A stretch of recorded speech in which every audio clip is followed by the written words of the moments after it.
you have a race in your brain that you're like, if I would have made this move? I Like, mean, I think the one that comes to mind first is first Indy 500. So I was really fast all month. It's a month because we're there for like so many weeks and there's Right. qualifying. And Oh, there's really? like the way it used to be structured, you were on track for like 3 weeks basically. And I almost qualified on the pole, but I almost spun in turn one on my first lap of qualifying, which still landed me P4 for qualifying. So I started inside of the second row because it's 3 wide Yeah, for the that's good. start of the Indy 500. So I started fourth. And then I led 19 laps. I was leading at the end, and I had ran my tires a long time based on some circumstances that happened at the end of the race. And so I was also saving fuel as much as I could.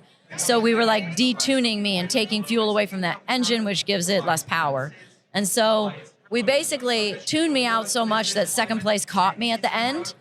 And I guess looking back, I would have just said, screw it. And you just ran whatever it took And to ripped maintain it. the gap. And if Yeah. you run out of fuel, you run out of fuel. Because I ended with like 2.5 gallons left, you're like, oh, come on. which Right. is like 2.5 laps.